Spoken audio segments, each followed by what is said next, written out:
So the contour plot is a very elegant solution to the problem that it's difficult to draw space pictures on a sheet of paper or on a blackboard. So instead, let's try to represent a function of two variables by just a map. You know, the same way that when you walk around, you have actually geographical maps that fit on a piece of paper that tell you about what the real world looks like. So what a contour plot looks like is something like this. So it's an XY plot, and on it you have a bunch of curves.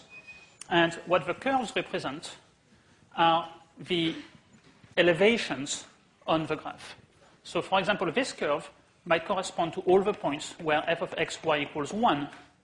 And that curve might be all the points where f equals 2 and f equals 3 and so on.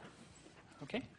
So when you see this kind of plot, you're supposed to think that the graph of a function is, somewhere sits in space above that.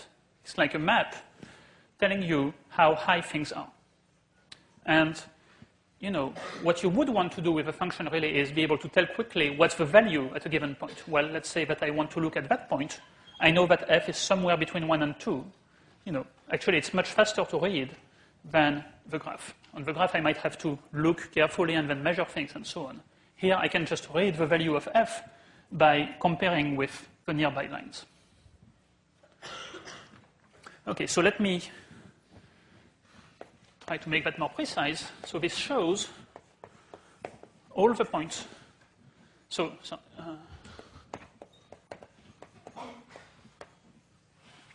Where f of xy equals some fixed values, some fixed constants. And these constants typically are chosen at regular intervals.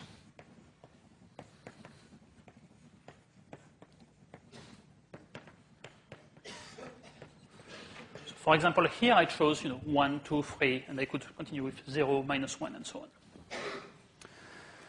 So one way to think about it, how does this relate to the graph? Well,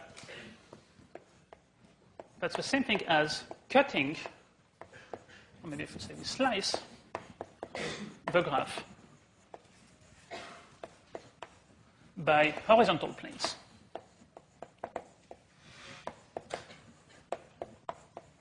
So horizontal planes have equations of the form z equals some constant, z equals 0, z equals 1, z equals 2, and so on. So maybe the graph of my function will be some sort of blob out there. And if I slice it by the plane z equals 1, then I will get the level curve, which is the points where f of xy equals 1. And so that's called a level curve of f. Okay, and so we repeat the process with maybe z equals 2, and we get another level curve, and so on. And then we squish them all on the map, and that's how we get the contour plot. Okay, so each of these lines, imagine that this is like some mountain or something that you're hiking on.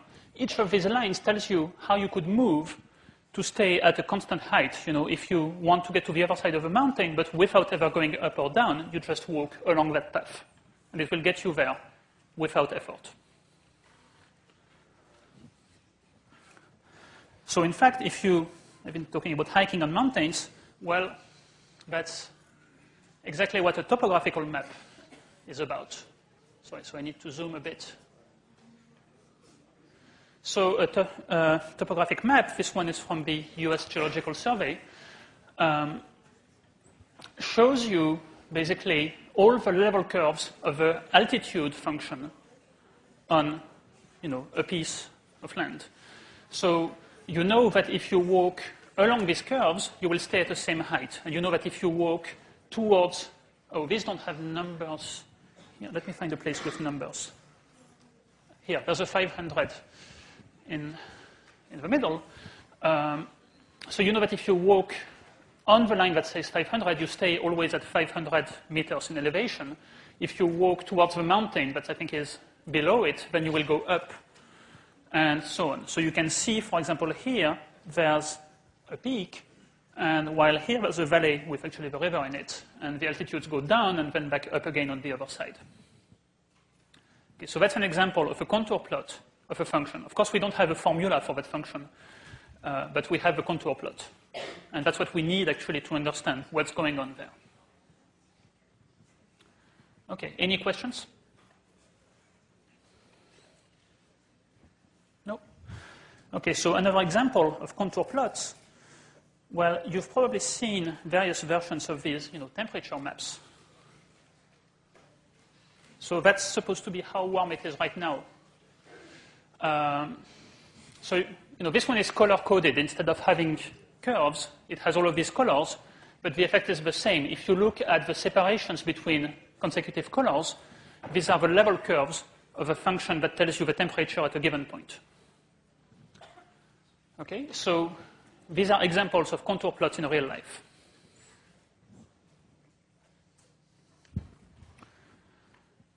Okay, no questions? No? Okay, so basically one of the goals that one should try to achieve at this point is becoming familiar with the plot, the contour plot, the contour plot, the graph, and how to view and deal with functions. Oh. Uh-oh.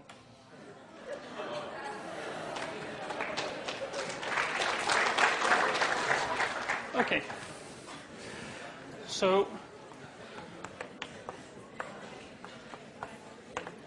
let's do an example.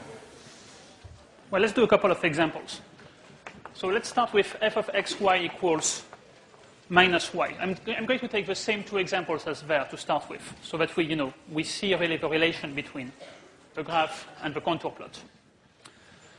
So let's try to plot it. So where's the level curve f equals 0 for this one?